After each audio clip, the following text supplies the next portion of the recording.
Hey everyone, Ben here. In today's episode, I'm with Ivett Ördög. Ivett is a former senior software engineer and engineering manager who went on the journey to bring continuous deployment practices to teams and lower the hurdle to try out new engineering practices. For this, she invented a special workshop that provides a safe environment in which participants can practice CD and fast delivery of valuable software. However, after last episode, I didn't want to do an awful long intro this time, so let's just say, if you're into frequent software delivery, this one is for you.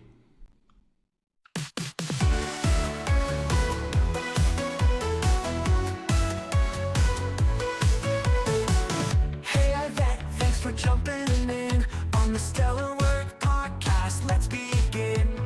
15 years in the game, coding fame, from freelancer days to corporate acclaim.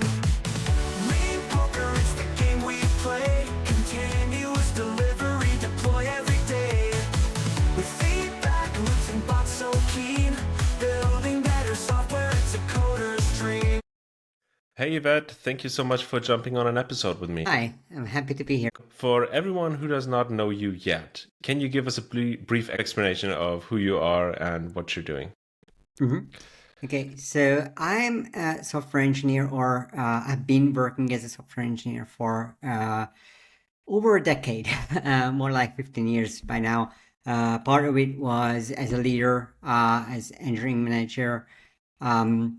But honestly, I had a very winding career with sometimes working as a freelancer, sometimes having some people work for me, but mostly I was working at larger companies, and just being an employee and an individual contributor. And as part of that, I eventually developed a workshop, which we will talk about later on, really focuses on the things that I learned over that 15 years. So what did you came up with? I saw something that is called lean poker. I'm really curious to learn what that is. Yeah, so maybe let's start from where it came from. Yeah, So all right. it was something I started with like 10 years ago. And at the time, after working as a freelancer for a while and uh, gradually adopting agile practices, I decided to switch and work at a larger company. Now, when I was freelancing, I didn't have the same set of rules to work with. So I was just doing the things that worked for me. And what worked for me at the time was just jumping onto the server via an SSH connection and changing the PHP files on the server, which was my only copy. I wouldn't advise anyone to do that. Like, it's crazy. But the thing that was really good about that, and what I felt was lost with all the rules of corporate software development at the time, was the fact that I had immediate feedback.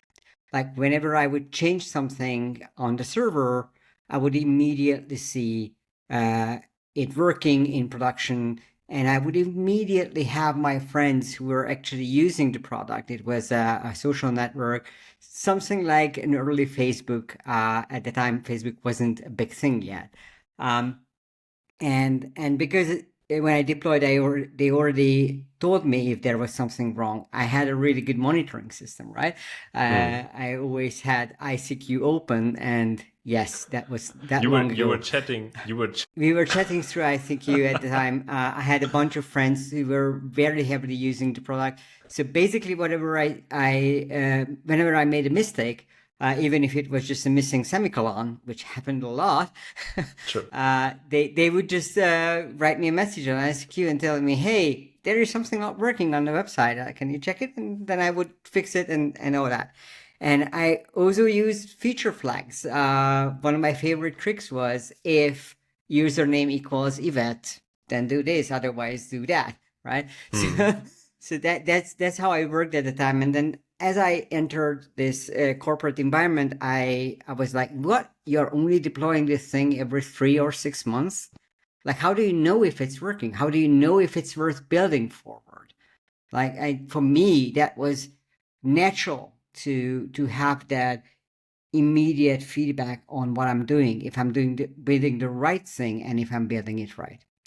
So I missed that a lot, and I started to complain a lot about that for my VP of engineering, who was at first amused by my idea. He really didn't think it was going to be a good idea. But then we started hearing about stuff like continuous deployment and DevOps. And at some point, he told me, okay, you can try it, but here are some rules that you still have to follow. But in this project, which was actually a project where we had a business need, we actually had a performance issue that was urgent to fix.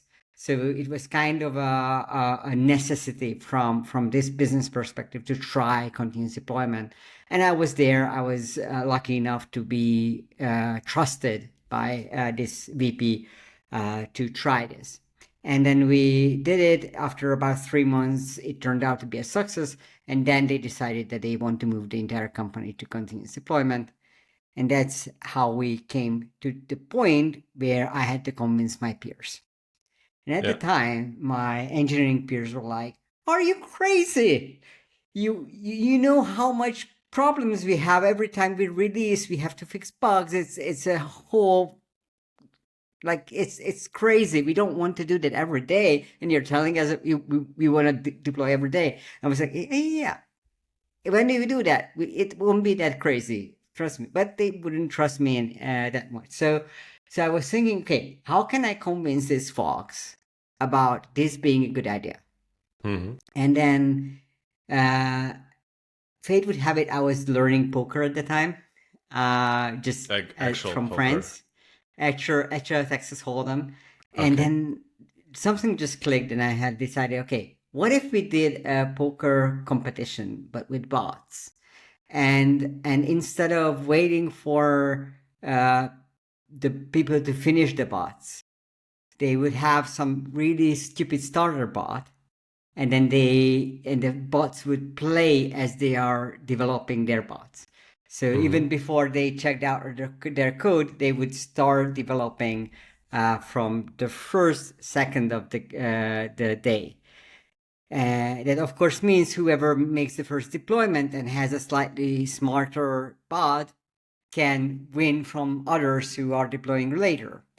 And there is a one trick that I'm not going to share. I'm not going to share spoilers, but there is a way to deploy within about 2 or 3 minutes and start winning. Okay. And then I just built this over, I don't know, it was like half a year for the initial version as a hobby project.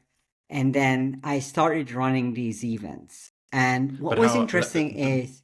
Before you go into that, how was that at the corporation you were working at that time? So you're basically you're approaching your VP and you go, "I have this idea, we should roll this out. And we're going to do this by playing poker." How did that went? Yeah, that's not quite how it go. So initially I was just complaining about wanting to deploy more often, right? And then they first let me have that pilot project. And they were already convinced about, well, at that point, we had to convince my peers, and it wasn't about leadership anymore. Leadership was already bought in. And when I approached this VP of engineering, who was actually an avid poker player himself, he was like, "Oh, that's great. Let's try this. Let's have people try continuous deployment before we roll this out across the company." But he already wanted to roll it out, so that was kind of a situation where I only had to convince him about this being a good way to introduce people to continuous deployment, and not about continuous deployment itself. And how went the adoption of this? Like the first couple of workshops, because at some point you have to invite people to that workshop and explain what you're doing, right? So how did that go?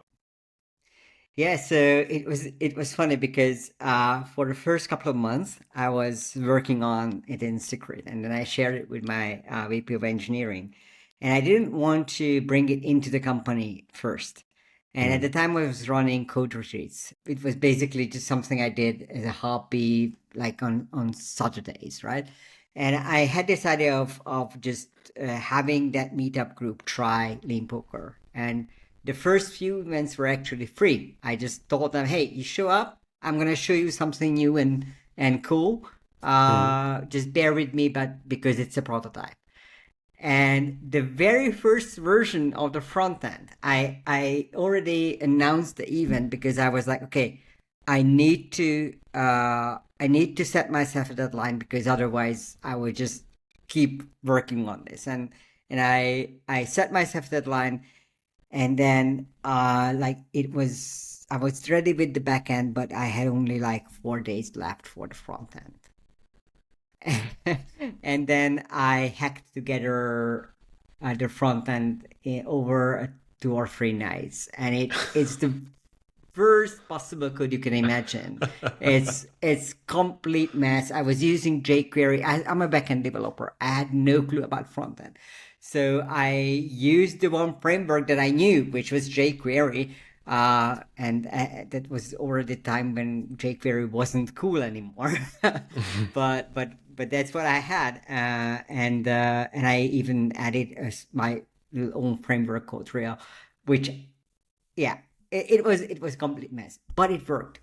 And when we had that first event, it turned out to be very successful in multiple ways and in ways that I didn't expect. So one of the things that happened was not just that people found out that, okay, so when we have this kind of event, when we have this pressure and we have immediate feedback if our changes are actually making sense, when we have that, then we suddenly start to behave differently.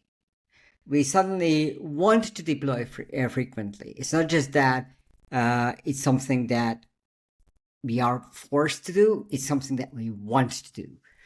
We want to look into the metrics and see if what we changed works, because we want to win, and that's how we win. We start being more conscious about what we test, what we don't test, about architecture decisions.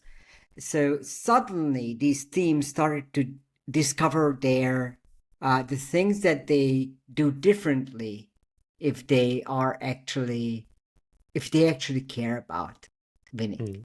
How many people were there in the first rollout? The first event, I think it was 9 people. It was a really small group, and I do remember that by now Lean Poker is running in the cloud. It's a software as a service product. You can just buy a daily license and that's it. But at the time, everything was running on my laptop, and people had to send their code to my laptop because even their bots were running on my laptop. It was, oh no, actually that was only the second version where they sent the code. The very first version, I made the dumbest mistake you can. The very first version, they had to run their bots on their own computer, and I was making HTTP requests across the local network. And that actually caused some issues with latency. It was, yeah, not that And great.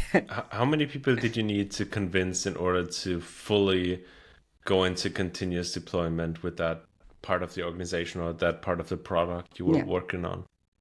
Yeah, so How did that basically scale? so at the time I think it was about 40 or 60 developers, and the entire company was like 300 people. So it was a small company at the time. But later on, so once you roll things out at the company where I was working at the time, later on I started doing these workshops at other companies, and basically by now the way I market Lean Poker is as a tool to discover what are the things that we would do differently if we wanted to be very successful. Like how would our team dynamics changed if we actually knew if we are doing things right, and having this faster feedback loop is very useful also for that. Did you discover a change in the way product management is done through that faster feedback loop? Because I imagine if they shifted to a more frequent deployment cycle, they would get much better feedback from customers, from users, and therefore that has to influence product management at a certain point, right? Yeah, and that's a really interesting thing that so the thing that I observe is that there are two opposing effects.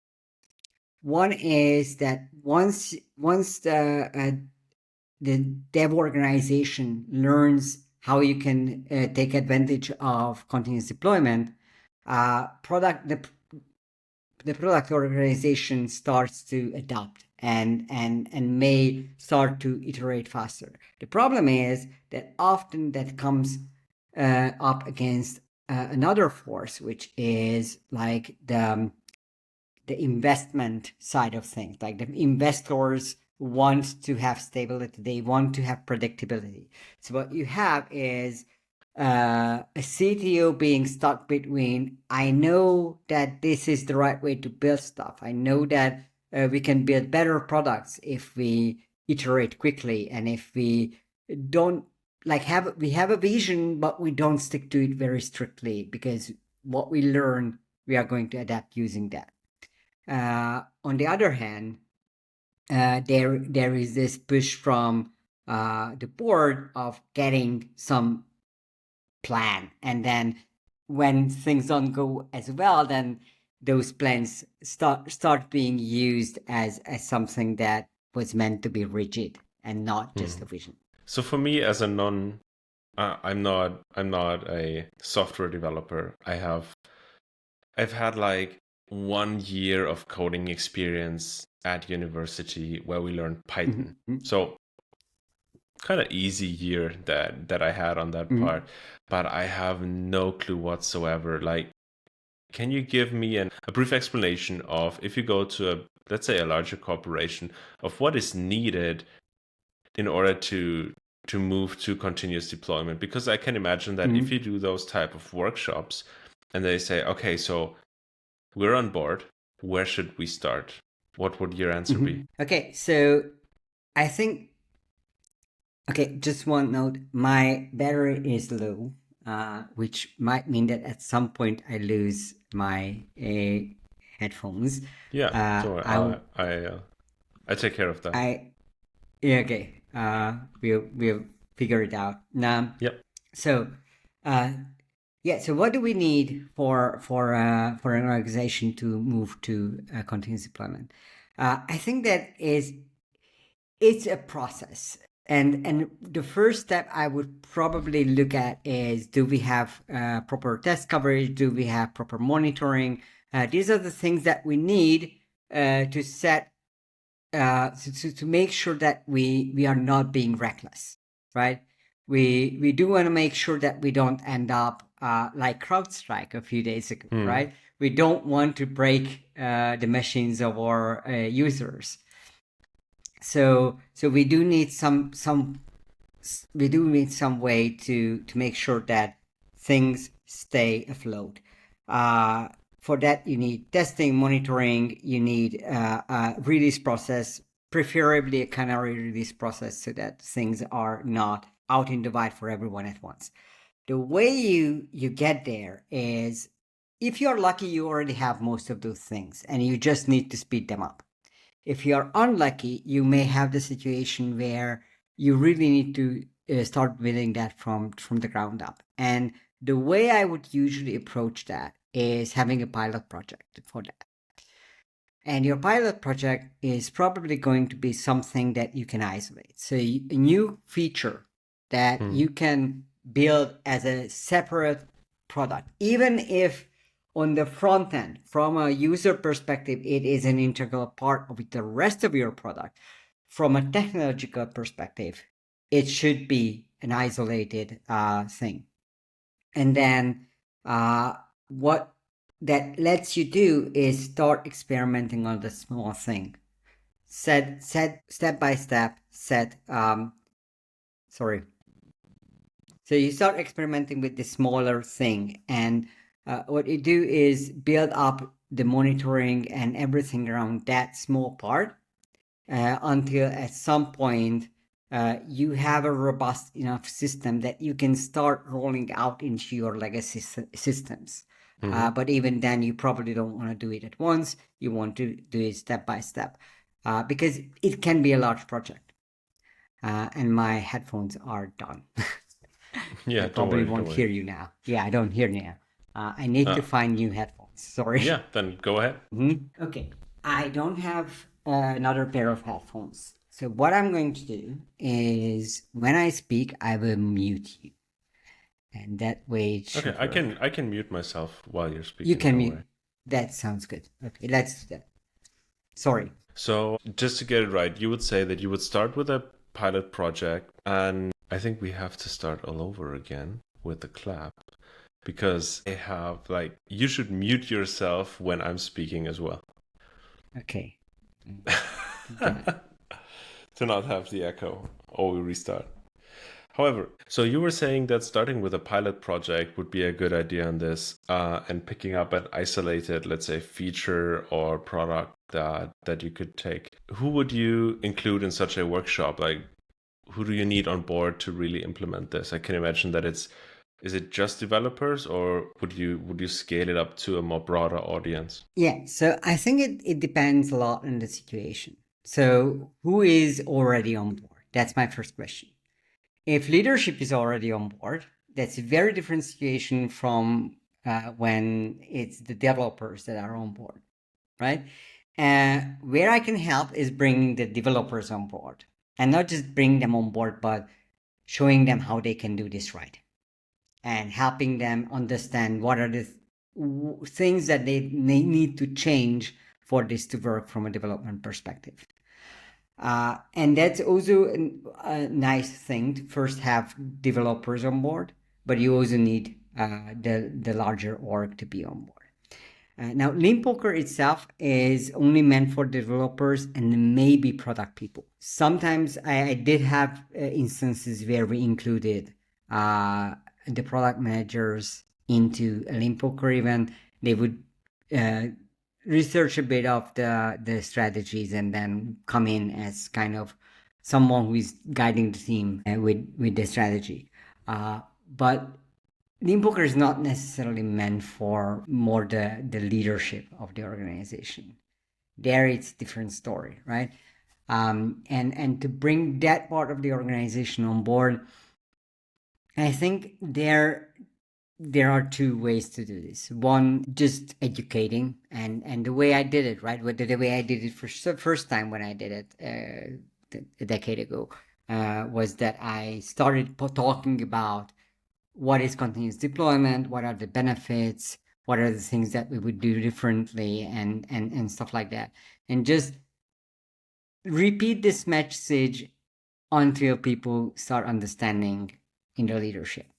But you have to be patient there. The other thing that you can do is just find a small project that the development organization, like developers, care about, and maybe product people care about, and silently do a kind of a pilot project there with an isolated part of the code. And once you see the benefits, once you can show numbers to your leaders that, okay, here is what we've been doing, here is the result of how that played out, and then that could be convincing. Now, this can totally backfire, by the way, because I only had this once, but it did happen where we did that exactly. Like we did a pilot project, we showed it, management was really happy with the result, and then they told us to like stop doing this crazy continuous deployment stuff. We like the results, you are a very effective team, but we want you to stick to our ways. And then we were like, okay. And now we had evaluated expectations, but we weren't allowed to do the things that helped us get to that point. But that of course isn't an ideal situation. I'm really curious what you think about, like, most of the listeners here are coming from an agile perspective, tried different agile frameworks, followed different agile methodologies. I'm really curious to hear from you, like, your thoughts on all of this, because I think that lean poker in the way that you described it would fit into so many different frameworks, yet you're not like putting it somewhere out there in those boxes that people make up. So Yeah. was that on purpose, or what were your thoughts behind that? Yeah. So that's very much on purpose. My philosophy is that I don't believe in agile frameworks. The way I look at agile frameworks is these are a set of ideas that I can use, I can try and figure out if it works for me. If I start using it as a rigid framework, that doesn't work for me. And part of the reason it doesn't work for me is because the very philosophy of being agile for me is that I want to learn from what I do. I want to learn from the changes that I do. So if we set up rigid rules, that means that we stop learning. That's not what we want to do. We want to keep learning. That for me, that's real agile, when you keep learning. And quite honestly, there was a very interesting talk I saw Mike Cohn talk about Scrum, and at some point, questions like this came up, and he basically said that, like, yes, like sometimes you can drop things and later introduce them, and sometimes you add to the Scrum framework and introduce elements of XP. The point is that we want to create an effective team. And I think that's the important part. And part of the reason I don't want to put lean poker into this agile box very strictly is because a lot of people have very bad experience with agile.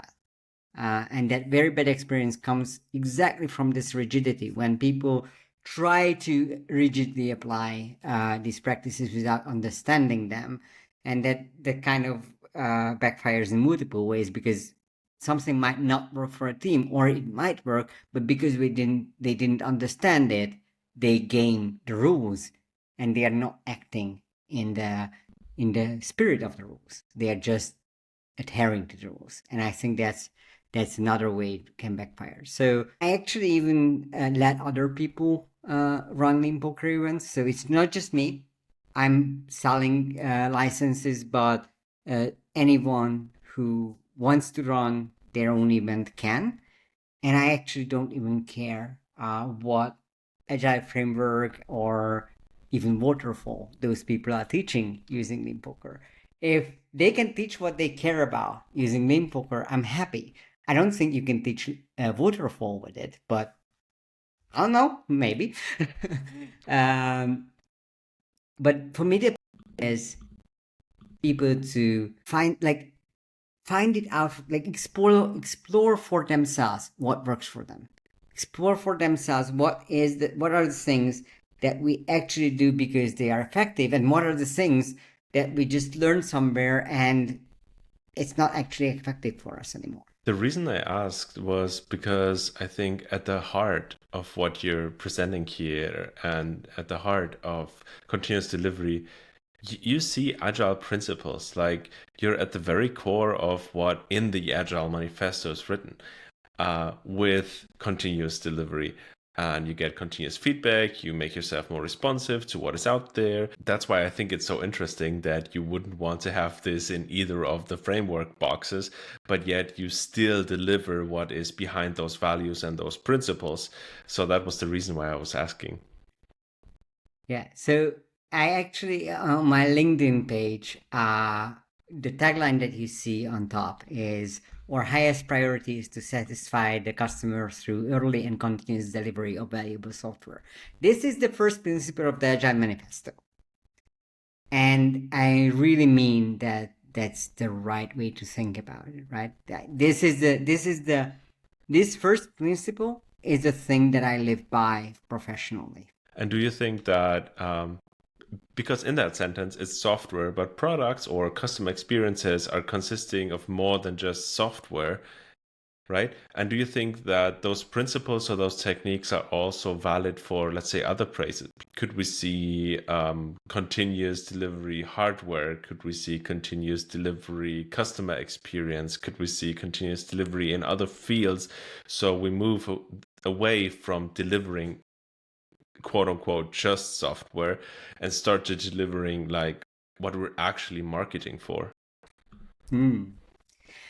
That's a very good point. And a few days ago, I actually saw a LinkedIn post from someone I follow, and he had this post about software projects getting 80% ready and then just stop progressing, or slowing down very like extremely. And to that, and this is a marketing person, and I said that to him, like, isn't that true of marketing as well? And then we agreed, yes, every creative endeavor that relies on people liking what you do or relies on people actually like figuring out what people need is going to have this problem of I get to a certain point and after that I continuously need to adapt to what I hear as feedback. So you can never be ready with your marketing. You can never be ready with your product. You can never be ready with your sales pitch. We are always going to improve on all of these things. And the only thing I think that's different is that we think of software engineering as kind of an engineering discipline, but we think of it as kind of civil engineering, where you build a bridge. But yes, software engineering is engineering, but isn't building a bridge. Because when you build a bridge, you don't have space for small issues. Like a bridge either stands or falls apart. You don't have the option of iteratively improving that bridge, because once you build it, it's really, really hard to change it. And that's not true of software. So there are a lot of things that are just different from that kind of engineering, and a lot of the practices that were infused into the software engineering discipline in the 90s were based on this mindset of civil engineering, which is completely wrong. If we really want to think about how software works, we should probably look more at how marketing works, or how all these creative things work. And there is this aspect to software engineering that is not as much engineering and maybe a bit more artsy. Yeah, I totally agree. But so from my perspective as a former hardware engineer, I feel quite the same, because I mean, yes, it's a set of screws and a set of tools that you put together and then you sell it, or you design it in a certain way and mass produce it and then sell it. But actually, it's way more than that, because while designing it, you also have to think about production. You also have to think about maintenance. You also have to think about, okay, so what is the next technology, and can we build this in a way that its modularity lets us use the next generation of technology as well? Do we opt for a bigger connector or some other types of modularity that we build in? So it's like, yes, I see the bridge example, right? But in most of the cases, a product work is that creative work. It's almost like it's never done. It's always beta, because it always is orienting itself at what the customer, the user, or the market needs, and that is like shifting from day to day. Sometimes minor things, sometimes bigger things that change out there, right? So it's really always adjusting. That's a really interesting point, and I just had two thoughts around this. One is I really like playing board games, and I have a bunch of them. And I recently noticed that some board games, when they first hit the market, they have slightly different rules than later on. So, for example, Exploding Kittens, if you look at the rulebook of the original Kickstarter campaign version, you will find subtle differences between that and the Exploding Kittens that you get now. because they figured out that there are small tweaks that they can do to improve it. But before even hitting the market, the process of designing a board game, it involves a lot of creating paper prototypes or creating a prototype on Tabletopia and then playing it with your friends and then adjusting and doing that iteratively until you are happy releasing it to the wider world.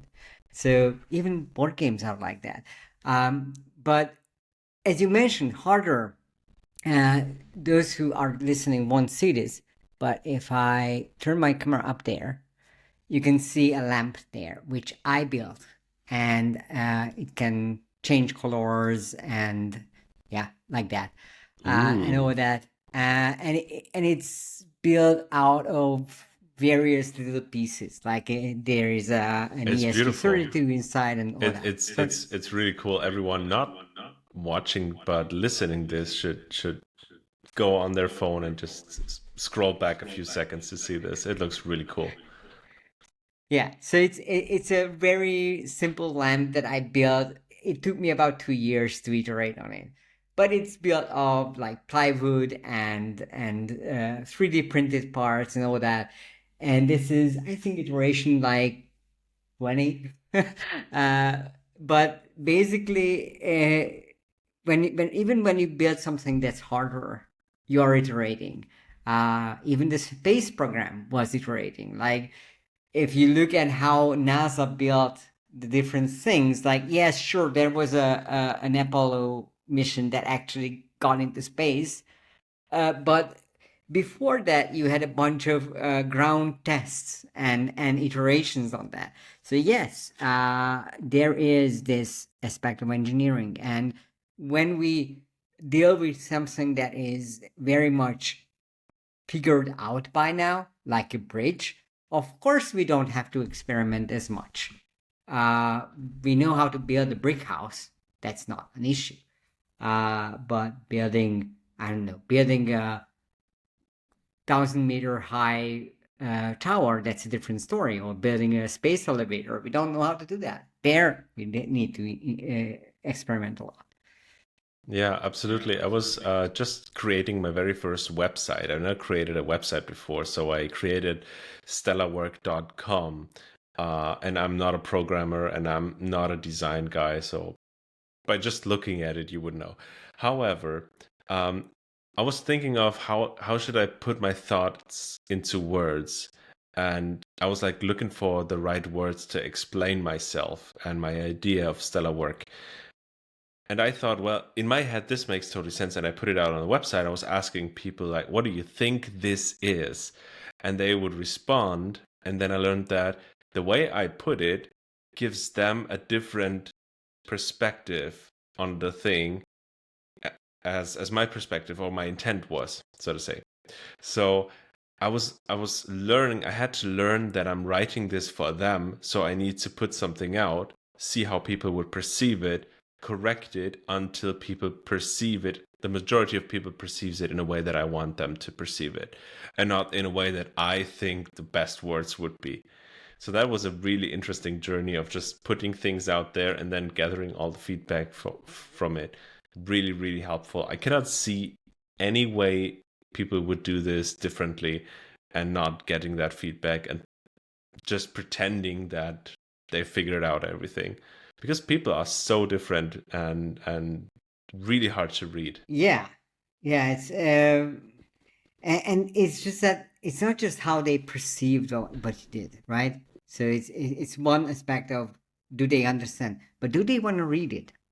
Like for me, I'm completely new to marketing, but right now that I actually decided to market Lean Poker more proactively, now I had to learn marketing, and even there, like it's one thing that you want to make sure that people understand what you're trying to say, but it's another thing that they are probably not going to read more than the first 5 words unless those first 5 words are already selling to them, which is like really tough. Like doing marketing is really tough, and part of that tough is like iterating on what's the right message, what gets them to read more, and like it's never done.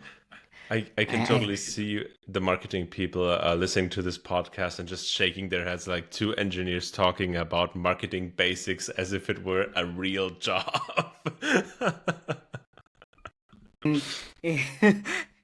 I wish I had a partner who was good at marketing, right? Yeah, I think everyone could use that. Yeah. All right. We need to come to an end because our time box is rung off. And I wonder, like, we talked so much about lean poker that maybe our listeners would like to check it out. Where do people find you and where do people get the right information about lean poker? To find out about Lean Poker is to go to leanpoker.org. And right now, I just announced the next event, which is going to be an online public event in September, 18th of September. So people can buy tickets for that already. But also, I'm available. There is a contact form there. So if a company wants to organize Lean Poker for their folks, I'm available there. Or you can just write me on LinkedIn. I'm Ivett Ördög there. Awesome. I will put all the links in the show notes. So if you, since we come to the end of this episode, you might as well open that up and check that out so you get all the necessary information. Ivett, thank you so much for being with me on this episode and sharing your knowledge and experience around continuous delivery and lean poker. It was great. Thanks. Thank you. It's been a pleasure to be on your show. Thanks. Bye-bye. Bye. Since we're at the end of today's episode, I'd like you to do me a favor. In order to grow this podcast and the overall project, I'm relying on you out there. So if you liked today's episode, please write me a review on Apple Podcast, give 5 stars at Spotify, or recommend this podcast to someone who might like it as well. That's it for this week. Thank you so much for listening. See you all on LinkedIn. Bye.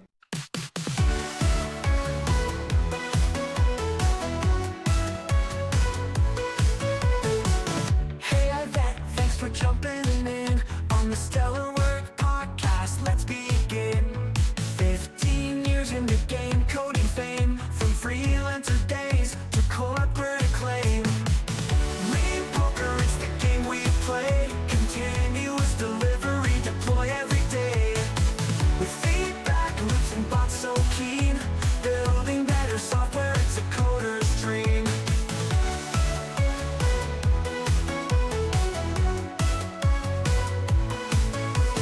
Started off wild with SSH, my changing PHP files working late at night.